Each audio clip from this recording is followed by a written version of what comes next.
I want to start today by looking at a very specific, almost bizarre type of cultural whiplash. Okay.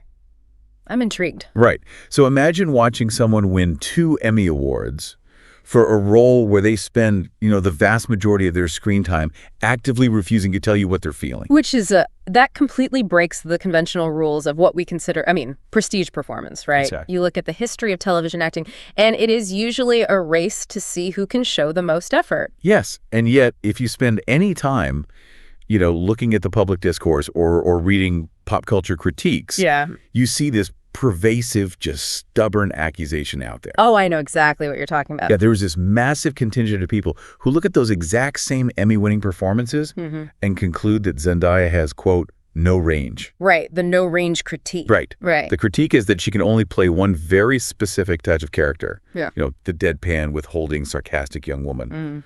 Or worse, the ultimate insult in acting, that she's just playing herself.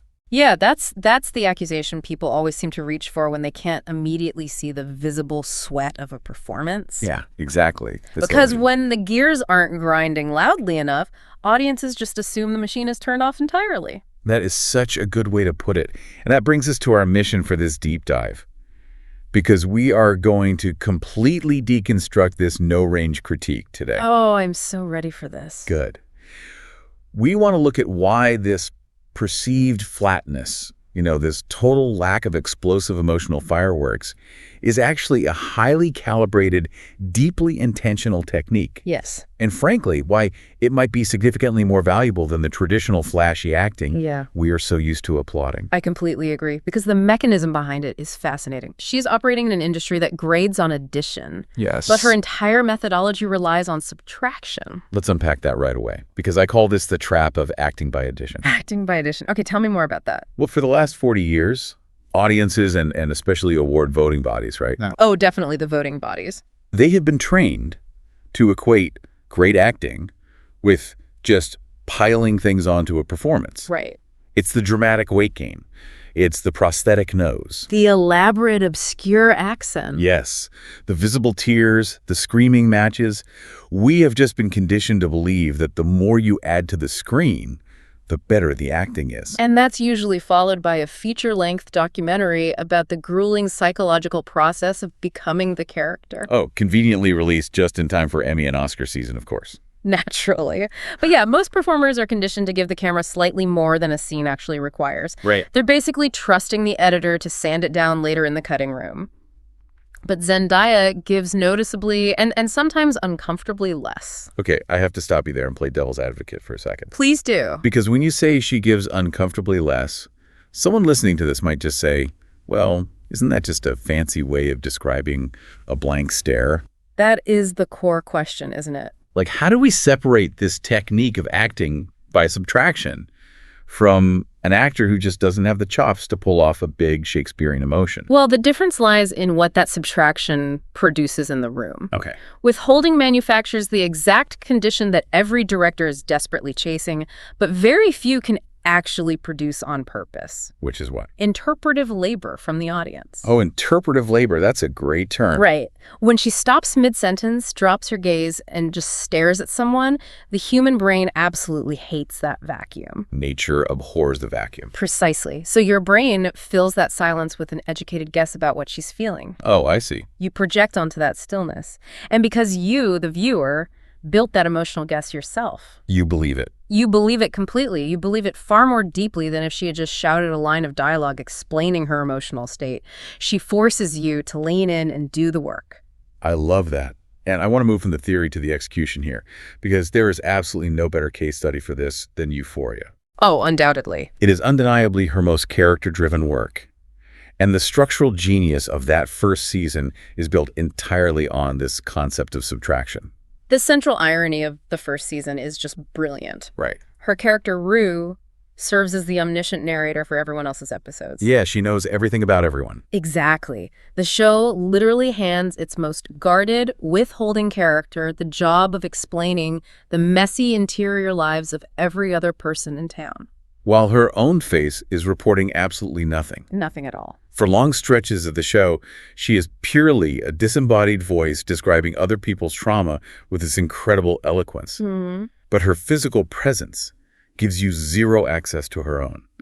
The narrator you cannot read is the one you simply cannot look away from. And this gets really pronounced when you look at how she handles the addiction storyline. Yes, let's talk about that. Playing an addict on screen is traditionally an invitation for the most maximalist acting by addition possible. Oh, absolutely. It's the slurring, the theatrical stumbling around the room. Yep. The makeup department just working overtime to make the actor look hollowed out and gray. But she plays sober and she plays high with almost zero external difference. It's crazy how she does that. There are no theatrical wobbles. The difference relies entirely on how much of herself she is giving you at any given moment. Right. Over the course of a few episodes, the audience learns to read her internal fuel gauge purely by judging how far her shudders have come down. The shudders, yeah. You always know when Rue is high, but if someone paused the scream and asked you to explain mechanically how you know, You probably couldn't. you really couldn't. Let me push back again with a thought experiment, actually. Because I really want to look at this special diner episode. This special episode, that is a masterpiece. It is. So for those who don't know, this is a roughly 50-minute episode, basically set in one location. Just a diner booth. Just her sitting across a diner table from her sponsor, who's played by the incredible Coleman Domingo. He's fantastic in that. And the dramatic tension of this entire hour is a teenager lying to a man who already knows she's lying. Right. Now, if you take that script and hand it to a maximalist actor, imagine an Al Pacino type or a young Nicolas Cage in that diner booth. You know exactly what happens. Oh, yeah. A shouting match, a tearful breakdown, someone flips the table or smashes a coffee mug against the wall. The physical space gets destroyed. There's coffee everywhere. Exactly. Zendaya plays it as this incredibly tense negotiation of withheld information. Her charm and her reasonableness are the tells. Every time Domingo closes a conversational exit, she smoothly, almost imperceptibly, finds another one. It's like watching a chess match. Yes. The actual performance is running entirely underneath the words, not in them. You're watching a teenager manage her face for an hour, and the sheer effort of that managing becomes the drama. And that restraint isn't just an artistic choice in a vacuum. It operates as an investment vehicle. An investment vehicle. I like that. She is banking all of that withheld energy. And this brings us to the payoff in season 2. Ah, the famous withdrawal episode. Yes. This is the running through the neighbors' yards, kicking down doors, screaming at her family. This is the one time in the entire series that her shudders come all the way up. Yeah. And it is genuinely terrifying to watch. It's totally explosive. It feels like you're watching a completely different person. But if we connect this to the bigger picture, we have to ask why it feels so explosive. Guy, do you think? It's only shocking because she banked the restraint for so long. Oh, right. She gave the audience 30% for almost 2 full seasons. So the moment she finally gives 100%, the audience has absolutely no defense against it. Wow, yeah. Think about it. If an actor had been playing that role at 90% since the pilot episode, throwing tantrums every week, Right. that exact same withdrawal scene would just read as another Tuesday. The payoff only equals the deposits. That makes perfect sense. The payoff only equals the deposits. Yeah. Love that. Right. But we have to talk about the environment she is depositing this restraint into. Okay. Because if her performance is this highly calibrated, subtle instrument, we have to look at how it interacts with the wildly chaotic world she's placed in. True. And we have to be honest here. Euphoria as a series is a highly unreliable witness to her range. It really is. It struggles deeply with indulgence. I mean, the directing can be incredibly heavy-handed. It'll stop dead in its tracks for an elaborate neon-lit fashion sequence. The lighting is intense. Right. It treats teenage catastrophe with this glossy music video reverence that constantly tips over into wallowing. Yeah. Like half the time you're looking at this beautifully shot misery, and you aren't sure if the director is warning you about the horrors of drug addiction or trying to sell you a high-end perfume based on it. A very dark perfume commercial. Exactly. And the writing in the second season in particular starts to confuse pure volume with narrative escalation. Right. Storylines just vanish, characters disappear into thin air. Literally gone. But the friction this creates is actually the most interesting part. The show's overwhelming excess and her absolute restraint are pulling in opposite directions the entire time. Yes. The camera is doing the absolute maximum, swooping, spinning, flashing lights. Everything is moving. And she is doing the bare minimum. Which is why she reads as the adult in the room. I mean, when everything around you is screaming, a perfectly still face naturally looks profound. Definitely. The contrast does an enormous amount of heavy lifting for the show. Yeah. But that mismatch between a subtle, minimalist actor and a loud environment becomes even more obvious and, frankly, a lot more frustrating when she enters the mega blockbuster space. The archetype trap. Yes, the archetype trap. This is where the subtraction technique can actually work against her if the director doesn't know how to frame it. Look at the first Dune movie. Oh, boy. Right? She is essentially utilized as a landscape, a vision. Literally a vision. Yeah. She's just a face in a hero's prophetic dream, appearing in slow motion in the desert, delivering maybe 14 sentences total. It's wild how little she actually speaks in that movie. It's a visually striking use of an actor whose whole brand is withholding, but when you sit with it, it's actually incredibly insulting. Yeah. It relies on one of the oldest, laziest tropes in Hollywood, the beautiful, silent woman standing in the chosen one's dream.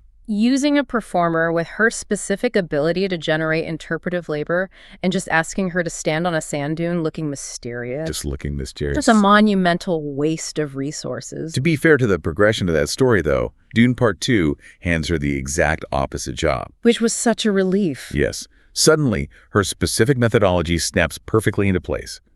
She becomes the one person in this sweeping story about religious frenzy who absolutely refuses to be swept up by it. Right. She maintains her distance while tens of thousands of people are bowing in the desert. And by the final act, she cashes in that banked restraint as palpable, searing contempt. The final stretch of that movie relies entirely on the audience reading the silent judgment on her face. Her face becomes the moral compass of the entire film. Yes. That is a perfect use of her skill set. But then we have the Spider-Man trilogy, which I think is the most damning example of this archetype trait. This is a great comparison. Because she plays MJ, and in the first movie, she is incredible. So good. She walks into scenes, delivers these devastating, hyper-observant lines without changing her expression. Right. And the whole joke is built on Peter Parker and his friends scrambling to fill the vacuum she leaves behind. She's playing a teenager who weaponizes her distance to protect herself. Yes. It's like hiring a master of minimalist architecture to build you a sleek, concrete, brutalist house. Right. And then the studio executives come in and force the architect to add floral wallpaper. And fluffy pillows to the living room. Exactly. Fluffy pillows everywhere. Across the trilogy, her flat, unbothered delivery, which is the very register she was hired for, gets gradually sanded down into ordinary, generic warmth.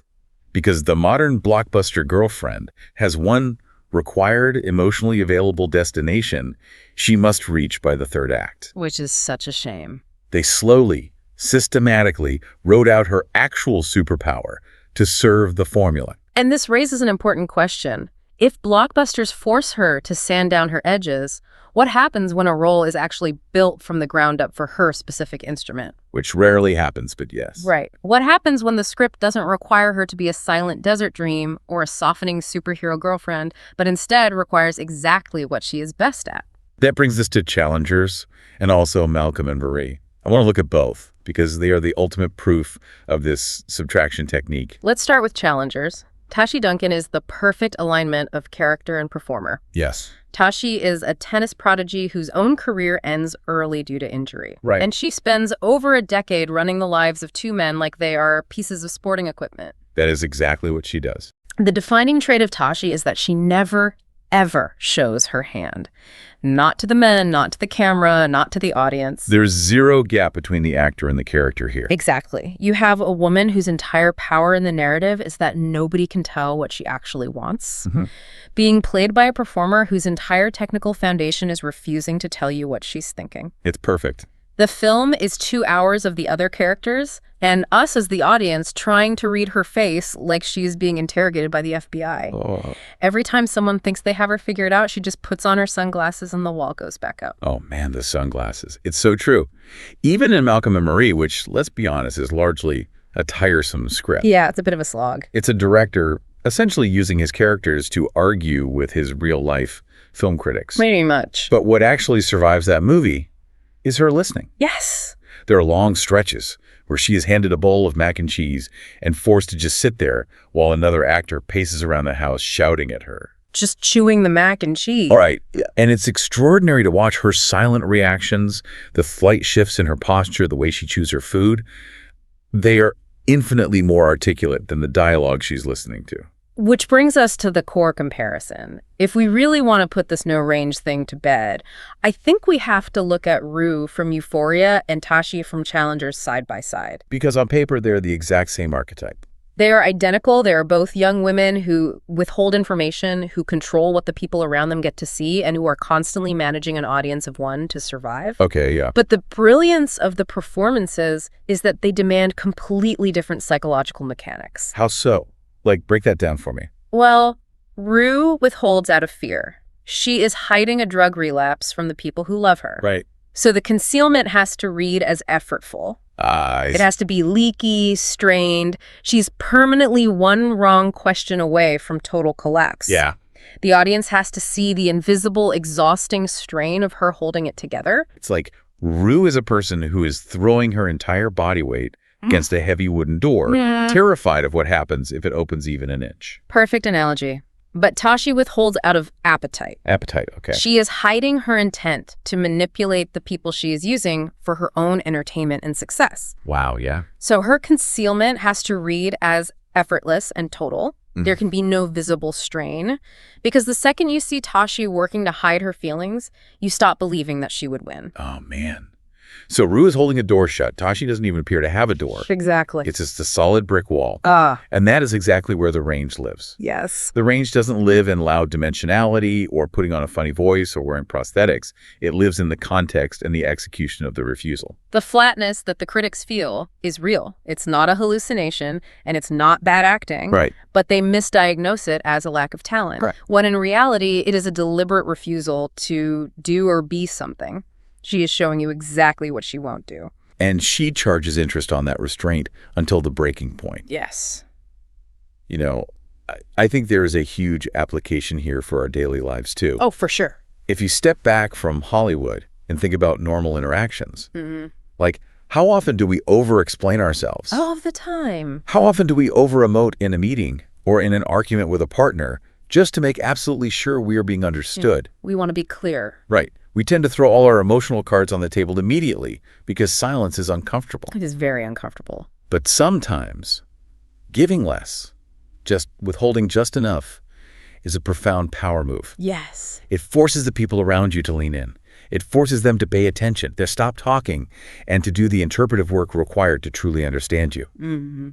Silence and stillness can command a room entirely on their own. It is a phenomenal technique for maintaining control of a narrative, whether you're on a movie set, negotiating a salary, or sitting in a boardroom. But, you know, looking at her career trajectory, this methodology raises one final lingering question for me. Oh, what's that? Well, we've established that her absolute superpower as an actor is youth paired with this intense withholding stillness. Right. It's a striking juxtaposition because we expect young people to be loud and messy. But what happens when an actor with that specific tool set ages? That's interesting. What do you mean? Well, when she enters her 40s and 50s, she'll be moving into prestige roles that traditionally demand massive, visible emotional unraveling. Oh, like the Meryl Streep roles, for lack of a better term. Exactly. Yeah. The divorces, the breakdowns, the massive historical epics. Will this technique of subtraction survive the transition into middle age?